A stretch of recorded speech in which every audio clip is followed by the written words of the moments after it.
The member for Sandringham. Deputy Speaker, I rise to speak on a matter of grave importance to the Victorian community, and in doing so, I wish to acknowledge the magnificent contributions, outstanding contributions indeed, by my colleagues, the member for Ripon, Euroa, Forest Hill and Ferntree Gully. Deputy Speaker, economic security and fiscal responsibility are indeed matters of great importance for the Victorian people, because what we're talking about is the responsible and appropriate use of Victorian people's taxes for the strength and the future prosperity of our great state. The motion being considered, moved by the member for Ripon, covers four significant areas that highlight the consequences of Labor's financial mismanagement in this state.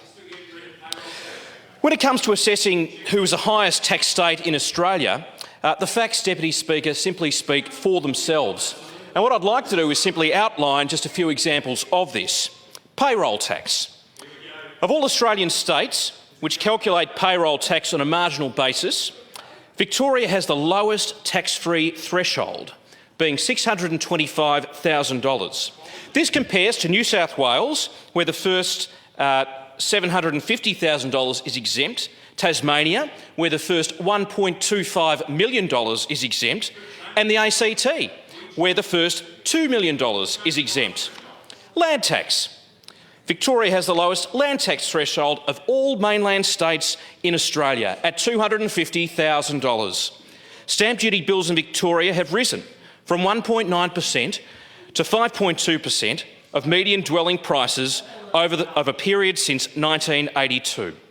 Now, this growth in tax burden is 3 times the rate of house prices in that 35-year period. You compare that with New South Wales, that moved from 1.6% to 3.8% of median dwelling prices over that same period. Motor vehicle registration. Of all Australian states, Victoria has the highest rate of motor vehicle registration fees. This tax on a new or used vehicle valued at $25,000 would be $750 in New South Wales, Queensland and Tasmania, $940 in South Australia, but in Victoria it's $1,050. I'm reminded of that eloquent phrase, Deputy Speaker, that eloquent Reagan phrase: if it moves, tax it; if it keeps moving, regulate it; and if it stops moving, subsidise it. This, of course, is the Labor way. Speaker, 2 questions which come to mind when outlining this tax burden on Victorians are simply this: how is being the highest tax state in Australia fair?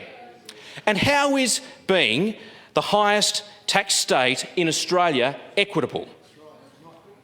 Speaker, I was concerned to read the comments of the Treasurer on the eve of the last state election. In the Australian newspaper, in an article titled, quote, "Palace admits kids will pay," Mr Palace is quoted at length. The member for Werribee said, quote, "By spreading the cost over more than a decade, it means we share the cost of infrastructure across generations. We pay some, our kids will also make a contribution."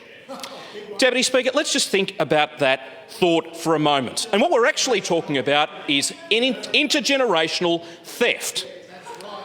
Under this Labor government, Victoria's net debt would increase from 6% to 12% of gross state product as the government borrows billions over the next decade. The Parliamentary Budget Office post-election report showed that the growth of net debt to 30 June 2022 alone would increase by more than 72%, reaching a massive $38.8 billion. Speaker, when did it become okay to saddle the next generation with an additional $25.6 billion in borrowing anticipated to be incurred during the term of this government? Arguably, Labor planned to increase debt because of incompetence with managing major projects. That leads to massive cost overruns, leading to greater reliance upon tax revenue and a need for the state to borrow beyond its means. So what does this mean for every Victorian household? Well, this is equivalent to an additional $24,000 in debt per household. And all of this when the Treasurer has previously undertaken to keep debt below $30 billion or 6% of gross state product. Speaker, again I ask, Deputy Speaker, again I ask the question, for a government that says it's all about fairness, for a government that says that it's all about being fair, how is saddling future generations with massive debt equitable nor fair? Deputy Speaker, because of course Labor want to borrow more money, because that's what they do when they can't manage the money that they have. And under Daniel Andrews to date, as previous speakers on this side have addressed, there have been more than $25 billion in waste and cost blowouts, including the Westgate Tunnel, blown out by $6.2 billion, Metro Tunnel, $2.07 billion, level crossing removals, $3.3 billion, North East Link, $11.5 billion, Victorian Heart Hospital, $393 million, and so it keeps on going and going and going. The Frankston Station upgrade, blowout $11.8 million, a total blowout of $25 billion, Speaker. And the question comes to mind, well, what is $25 billion between this Labor government who can't manage the Treasury benches and their Labor union mates? Well, this is what $25 billion could have bought. 25 Royal Children's Hospitals, 125,000 new ambulances, 926 secondary schools, 2,083 primary schools, 1,136 special development schools. It could have paid for a new outpatient clinic at the Sandringham Hospital. It could have paid for the urgent rebuilding work required at Sandringham College and Mentone Girls Secondary College in my electorate. It could have paid for the redevelopment of new netball facilities for the Sandringham District Netball Association or a new electronic scoreboard for the Cheltenham Football Netball Club. It could have paid for a second shift of protective service officers at Mentone Station to keep more than 5,000 students and other users of that precinct safe. It could have paid for the development of the Marine Education and Science Centre at Ricketts Point in my electorate. Deputy Speaker, this wasted $25 billion could have set up my community, including the suburbs of Sandringham, Blackrock, Beaumaris, Cheltenham, Hyatt, Mentone and Hampton, with the vital infrastructure it needs for the next generation.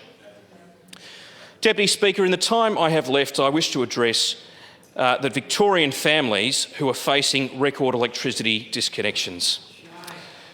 Deputy Speaker, this worthy motion mentions the Victorian families are indeed facing record electricity disconnections. In the 2017-18 financial year, more than 1,000 households a week have been disconnected from electricity and gas due to payment arrears, and more than 60,000 customers have been affected in this way in total. This is a 21% increase in the number of disconnections per year. In that same time, according to the Essential Services Commission, power prices jumped 16%. My goodness, the biggest annual increase since 2014-15.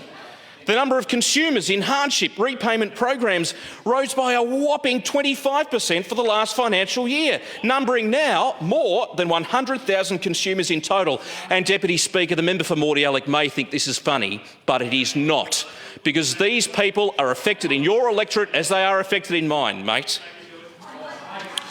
Deputy Speaker. Order. As I said in my maiden speech. Order. Member for Sandringham, I ask you to refer to members appropriately in this House. Deputy Speaker, as I said in my maiden speech in this place, just as families are expected to live within their means, so should governments. We must not be reckless with our spending. We must not mortgage my daughter and her children's future. The Andrews Labor government's attitude to economic security and fiscal responsibility is not fair, and it is certainly not equitable. It is reckless, it is irresponsible, and it is arrogant. And Deputy Speaker, I commend to this House the condemnation of the financial management by the Andrews Labor government.